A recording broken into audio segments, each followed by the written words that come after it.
I'm just kidding. This is my radio. Look at that.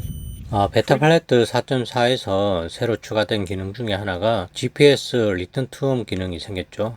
기존에는 이제 GPS 레스큐라고 있었는데, 그 GPS 레스큐 같은 경우는 IC 신호가 이제 끊어졌거나 조종기에서 이제 레스큐를 활성화 시켰을 때 드론이 조종자 근처까지만 이제 데려오는 것만 가능했었거든요. 그러면 가까이 오면은 레스큐로 비활성화하고 드론을 다시 이제 조정을 하는 식으로 했었는데, 이제 리턴 투홈 기능이 새로 추가되면서 이제는 그 레스큐가 조금 더 발전을 했죠.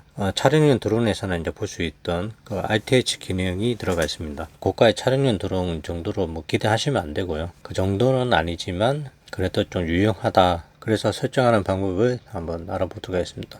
컨피그레이터에서 전문가 모드를 활성화를 하면은 메뉴가 더 추가가 되는데요. 먼저 포트에서 본인이 이제 GPS를 연결을 한 그 포트를 예를 들어서 뭐 UART 5번에다가 GPS 연결했으면 이제 GPS를 포트를 설정하고, 보통 대부분 GPS 같은 경우는 이제 전송 속도가 57,600이죠. 설정을 해서 이제 저장을 하시면 되고, 이제 환경 설정에 들어가서 왼쪽 아래에 GPS를 활성화를 해줘야 됩니다. 이제 프로토콜은 세 가지가 있는데, 이 중에서 대부분 이제 유블럭을 많이 사용하죠. 유블럭의 자동 전송 속도는 체크를 해제를 하고요. 자동 설정 그대로 두시면 되고, 만약에 갈릴레오 사용이 있다고 하면은 뭐 체크를 해주시면 되고, 지원을 한다면. 그리고 홈포인트 한 번만 설정이란 거는 배터리를 넣고 최초 아밍 했는 그 위치를 이제 홈포인트로 설정을 한다는 거거든요. 그래서 이게 만약에 비활성화되어 있으면은 아밍하고 이제 한번 비행을 하고 나서 디사밍 된 상태에서 다시 이제 아밍을 하면은 원래 처음 시작했던 위치가 아니고 그 기체가 다시 아밍 거는 그 위치로 해서 홈포인트가 잡히게 됩니다. 그래서 만약에 GPS 레스큐 그 GPS RTH 기능을 이제 사용하게 되면 원하는 홈포인트가 아닌 중간에 한번 추락했던 다시 아밍을 걸었던 그 위치가 홈포인트로 잡힐 수 있기 때문에 이걸 체크를 해주시면 되고요. 지상 지원 형식은 자동 감지로 이렇게 두시면 되고, 그리고 여기 위에 시스템 환경 설정에 보면 GPS RTH나 GPS 레스큐나 이렇게 사용하기 위해서는 가속도계는 이제 필수로 켜져 있어야 됩니다. 왜냐면은 이제 RTH나 레스큐 모드가 이제 작동을 할 때 기체가 앵글 모드로 작동을 하거든요. 그래서 앵글 모드로 작동하기 위해서는 가속도계가 이제 필수이기 때문에 가속도계를 이제 활성화를 해 주셔야 되고, 그리고 기압계와 자력계 같은 경우는 그냥 있는 경우는 체크를 해 주시면 됩니다. 이렇게 해서 이제 저장 및 재부팅을 해 주시고, 그 다음에 이제 페이세이프에 들어가서 유효한 펄스 범위 설정, 이거는 이제 기본 거 그대로 두시면 되고요. 그러니까 펄스가 이제 최소 885에서 2115까지. 그리고 저게 이제 페이세이프 스위치라고 있는데, 보면 킬 단계 2, 단계 1 이렇게 돼 있거든요. 모드 설정에서 여기 페이세이프라고 있죠.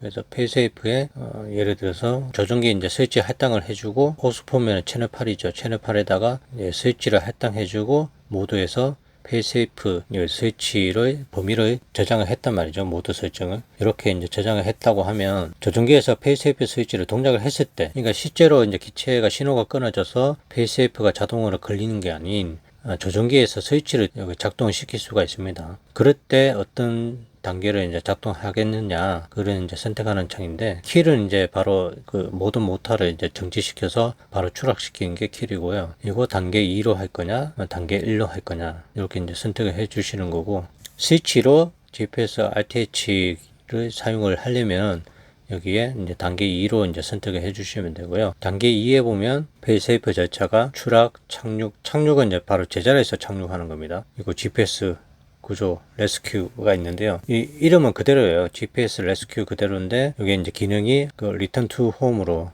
이렇게 오는 걸로 지금 바뀌었죠. 기능이 이제 추가가 된 거라고 보시면 됩니다. GPS 레스큐 설정은 똑같습니다. 그래서 여기 2단계 페이세이프 절차를 GPS 구조로 이제 선택을 해 주시고, 그래서 각도는 얘가 이제 돌아올 때 기체에 기울어진 각도입니다. 그래서 각도가 기본은 40도인데 앵글 모드는 기본이 25도죠. 25도. 이게 기울어진 각도가 크면 클수록 빨리 돌아온다는 그런 의미로 이제 해석을 하시면 되고요. 그래서 디폴트로 두셔도 되고, 만약에 이제 바람이 불거나 있다고 한다면은 사실 빨리 이제 복귀를 못하는 경우가 생길 수도 있거든요. 그래서 각도는 60도 정도로 두시면 될 것 같고, 그리고 초기 고도는 여기에 GPS 레스큐가 걸렸을 때 지면으로부터 몇 미터를 더 상승할 거냐. 그래서 30m. 보통 주변에 이제 계화지에서 많이 날리잖아요. 계화지에서 날리고 주로 뭐 나무나 전신주 같은 거, 낮은 건물들 이런 것들이 이제 있는 걸 감안해서 본인이 이제 날리는 장소에 어떤 장애물이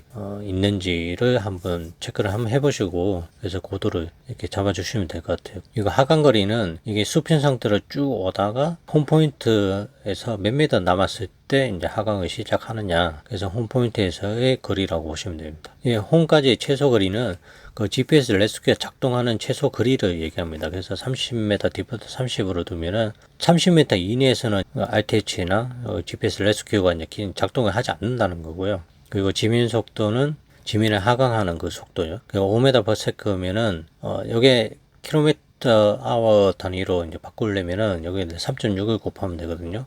그래서 5 곱하기 3.6 하면 시속으로 18km인데 18km면 좀 늦지 않나요? 그래서 얘를 10으로 바꿔주면 36km/h의 속도로 하강하게 됩니다. 그 나머지 이제 스로틀 최소값, 최대값, 스로틀 호버, 상승 속도, 하강 속도, 이거는 다 이제 그대로 디폴트로 그냥 두시면 되고, 최소 위성수는 그 RTH 기능을 사용을 하려면은 사실 좀 약간 정확도를 높이려고 하면은 최소 위성수는 이제 최소한 10개 이상 12개 정도는 올라가야 되는데, 그래서 최소니까요. 최소 8개, 요거는 이제 그대로 더 내려가면 안 됩니다. 8개보다 더 내려가면 이제 RTH 할 때 이제 오차가 많이 발생이 되게 되겠죠. 위성수가 많으면 많을수록 오차가 좀 줄어든다, 이렇게 보시면 되고요. 여기 고정이랑 GPS가 픽스가 돼야지 이제 정확한 위치가 잡히게 되는 건데, 고정 없이 아밍을 허용하게 되면 GPS 구조를 사용할 수 없다라고 돼 있죠. 그래서 이거는 그냥 체크를 하지 않고 그냥 두시고, 고도 모드는 이제 최대 고도로 해 두시면 이제 여기에 초기 고도로 설정했는 그 고도까지 무조건 올라가서 이제 이동을 하게끔 돼 있고요. 그래서 중간에 장애물이 있을 수도 있으니까 이제 최대 고도로 두시고, 운전상 검사는 페이스세이프만 체크를 합니다.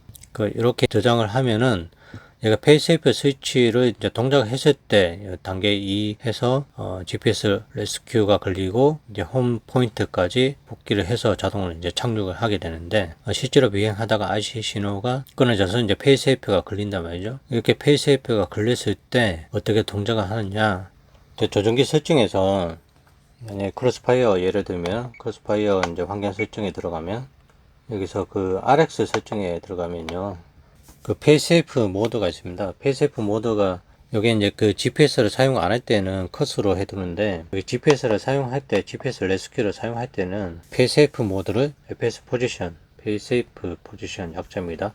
이걸로 이제 선택을 해 주셔야지, 안 그러면은 바로 이제 기체가 추락하게끔 돼 있어요. 그래서 반드시 조종기에서 페이스세이프 모드를 FPS 포지션, 페이스세이프 포지션으로 이제 설정을 해 주시면 되고, 그럼 이제 스위치하고 상관없이 그 수신된 신호가 이 펄스 범위를 벗어나든지, 아니면 수신기에서 어떤 한 신호도 이제 수신되지 않을 때 이제 페이스세이프가 걸리게 되죠. 그러면 왼쪽에 1단계가 걸리고 나서 이제 2단계로 넘어가는데, 여기가 지금 1단계예요. 1단계에서 2단계로 넘어가는 그 시차는 여기에 신호 손실된 단계 2 활성화를 위한 보호 시간이 이제 1.5, 이건 초 단위로 되어 있어요. 1단계가 실행이 되고 1.5초 뒤에 지금 2단계가 실행되는 걸로 되어 있습니다. 그 2단계는 지금 GPS 레스큐 해서 리턴 투 홈으로 좀 설정해 놨기 때문에, 그러면 1.5초 동안에 이 단계 1이 지금 실행이 된단 말이죠. 디폴트 값으로 해버리면 기체가 멀리 날아가든지 추락하든지 다 두 가지 중에 하나입니다.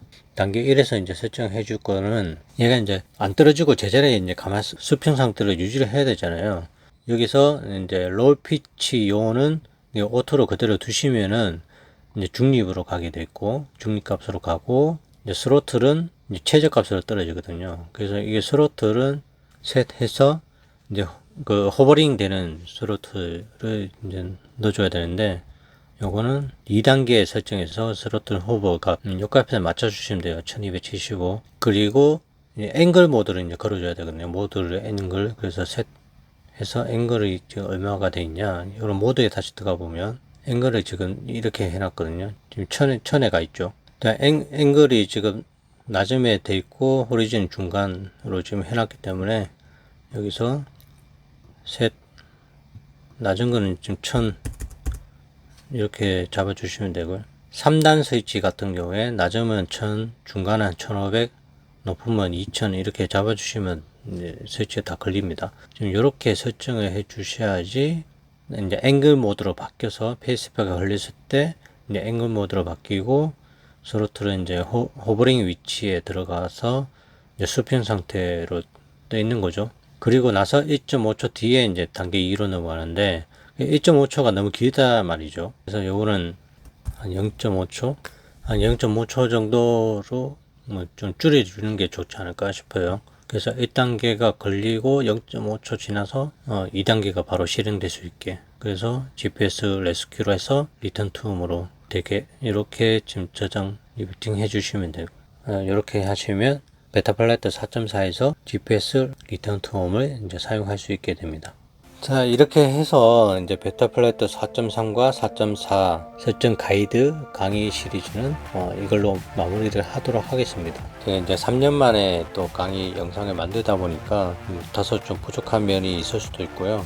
혹시 이제 만들면서 이제 내용이 누락된 부분이 있을 수도 있고 좀 부족한 면이 있을 수도 있는데 총 11편을 제작하면서 대부분의 내용은 다 들어갔는데 지금 영상 송신기 VTX 테이블 설정하는 겁니다. 그게 아날로그 VTX에 그리고 LED 스트립 설정하는 거 요거는 이제 제가 과거에 올린 영상이 있으니까 그 강의 영상을 참고해 주시면 감사하겠습니다. 혹시나 이제 부족한 내용이 있다고 하면은 언제든지 영상의 댓글이나 이메일로 문의를 남겨주시면 성심성의껏 답변 드리도록 하겠습니다. 이상으로 강의를 마치겠습니다. 감사합니다.